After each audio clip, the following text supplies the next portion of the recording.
Hola a todos, bienvenidos a la unidad número 7 del curso Introducción al Derecho. En este video hablaremos del concepto y clasificación de las fuentes de derecho. Concepto de fuente de derecho. Fuente de derecho es el lugar donde procede la regla de derecho positivo. Clasificación de las fuentes de derecho. Las fuentes de derecho se clasifican en formales y materiales. Fuentes formales son aquellos hechos sociales que proceden de autoridades externas al intérprete.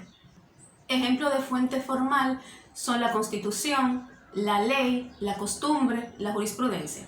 La costumbre. La costumbre es la regla de derecho que fundamenta su valor en la tradición y no en la autoridad del legislador. Clasificación de la costumbre. La costumbre se clasifica según su territorialidad y su relación con la ley. Según su territorialidad, la costumbre se clasifica en nacional, regional o local. Costumbre nacional es aquella que se practica en todo el territorio nacional.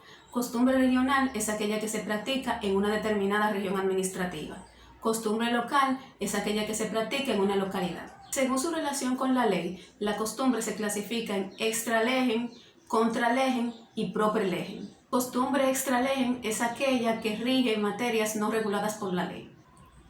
Costumbre contra legem es aquella que dispone de manera contraria a la ley. Costumbre propter legem es aquella que observa la ley conforme a criterios de interpretación. La ley. La ley es todo acto emanado de una autoridad competente que regula un hecho jurídico. Clasificación de la ley. Según su sentido, la ley puede ser material o formal. Ley material es aquella ley que rige la conducta humana, impone deberes y confiere derechos. Ley formal es aquella emitida por la autoridad competente. La ley formal incluye la Constitución, los tratados internacionales, leyes adjetivas, reglamentos y resoluciones. Según su sistema, la ley puede ser internacional, nacional, regional o local.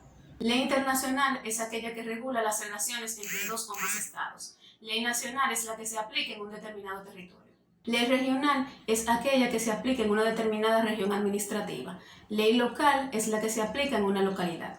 Según su jerarquía, la ley se clasifica en Constitución, Tratado Internacional, Ley adjetiva, reglamento, decreto y resolución. Constitución. La Constitución es la ley fundamental de un Estado y la base del ordenamiento jurídico. Tratado internacional es el acuerdo formal suscrito entre dos o más Estados. Ley adjetiva es aquella que regula un proceso determinado. Reglamento es la norma destinada a asegurar la aplicación de una ley. Decreto es toda decisión escrita emitida por un jefe de Estado. Resolución es toda medida adoptada para la ejecución de una ley emitida por la autoridad administrativa. La jurisprudencia. La jurisprudencia es el conjunto de decisiones emitidas por los tribunales sobre una materia determinada. Los sistemas jurisprudenciales. Los principales sistemas jurisprudenciales son el anglosajón, el europeo y el hispanoamericano. El sistema anglosajón es aquel que considera la sentencia como el fundamento principal del derecho. El sistema europeo se fundamenta en el principio que el poder legislativo es el único órgano competente para emitir leyes. El sistema hispanoamericano atribuye valor jurídico a las decisiones judiciales siempre y cuando éstas sean reiteradas. La doctrina. La doctrina es el conjunto de tesis y opiniones emitidas por los tratadistas y estudiosos de las ciencias jurídicas. El acto jurídico.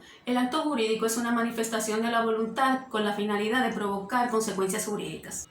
Clasificación del acto jurídico. Según la formalidad, el acto jurídico se clasifica en formal y no formal. Acto formal es aquel cuya eficacia depende del cumplimiento de formalidades jurídicas. Acto no formal es aquel cuya validez no depende de ninguna formalidad jurídica. Según su realización, el acto se clasifica en positivo o negativo. Acto positivo es aquel que conlleva la realización de una acción determinada. Acto negativo es aquel que conlleva una abstención de una conducta jurídica. Según las partes actuantes, el acto se clasifica en unilateral y bilateral. Acto unilateral es aquel que proviene de la voluntad de una sola parte. Acto bilateral es aquel que procede de la voluntad de dos o más partes. Según el patrimonio, los actos se clasifican en patrimoniales y extrapatrimoniales. Acto patrimonial es aquel que involucra un contenido económico. Acto extrapatrimonial es aquel que no conlleva ninguna suma de dinero. Según su obligación, los actos se clasifican en gratuitos u onerosos. Actos gratuitos son aquellos cuya obligación reside en una sola parte. Acto oneroso es aquel que genera obligaciones recíprocas. Si te gustó el contenido de este video, suscríbete para recibir notificaciones, dale like, comparte y deja tu comentario. Gracias y hasta la próxima.